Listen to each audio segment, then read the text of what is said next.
Bulletin के आगाज में बात करेंगे वजीर आजम शहबाज शरीफ की ज़ेरे सदारत कौमी सलामती कमेटी का इजलास। शुरा ने 9 मई के पुरतशद्दुद वाक़यात की शदीद मजम्मत और जिम्मेदारों को कटहरे में लाने पर इत्तेफाक किया। कौमी सलामती कमेटी ने मुसल्लह अफवाद से मुकम्मल इजहार यकजहती किया। इजलास में कोर कमांडर्स कॉन्फ्रेंस की सिफारिशात की मंजूरी का भी इम्कान है। वजीर आजम ने कहा, किसी को मुल्क का अमन और इस्तेहकाम दाव पर लगाने की इजाजत नहीं देंगे। अजहर फारूक हमारे साथ मौजूद हैं, उनसे मजीद जानेंगे। जी अजहर।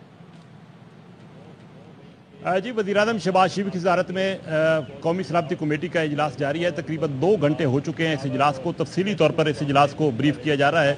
इस इजलास में असीर क़यादत भी है, सूबाई वज़राए आला भी हैं और दीगर आला हुक्काम सिक्योरिटी से मुतल्लिक हैं मौजूद हैं, जो कि तफसीली तौर पर इस इजलास में मुख्तलिफ इशूज़ जो हैं वो ज़ेर गौर हैं। इस इजलास में अब तक की जो सूरत हाल है बिलखसूस 9 मई के हवाले से उस पर तफसीली तौर पर ब्रीफ किया गया है और शुरका को जो पुरतशद्दुद वाक़यात सामने आए हैं उस हवाले से ब्रीफिंग दी गई और इस इजलास ने इन वाक़यात की शदीद अल्फाज में मजम्मत भी की है। ज़राए का ये कहना है कि वज़ीर-ए-आज़म शहबाज शरीफ का इस मौका पर कहना था कि 9 मई का दिन जो है वो एक स्याह दिन था जिसको किसी तौर पर भी फरामोश नहीं किया जा सकता।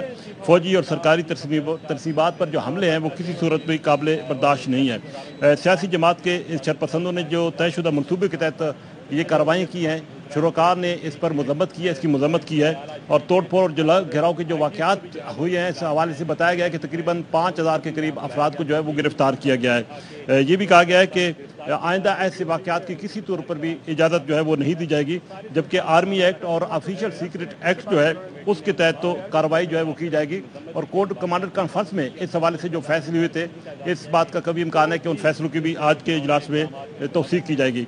कौमी सलामती कमेटी ने मुसल्लह अफवाज के साथ मुकम्मल यकजहती का भी इजहार किया है और इसके साथ साथ तो इंटेलिजेंस की बुनियाद पर हालिया जो ऑपरेशन हुई है मुल्क भर में बिलखसूस कोयटा में जो वाक़या दहशतगर्दी का पेश आया है उसमें जो कुर्बानियाँ दी गई हैं उन शुहदा को भी खिराज अकीदत पेश किया गया है और इस अज़म का भी अदा किया गया है कि दहशतगर्दी के वाक़यात की रोकथाम के लिए भरपूर और मुकम्मल जो है वो कार्रवाई की जाएगी।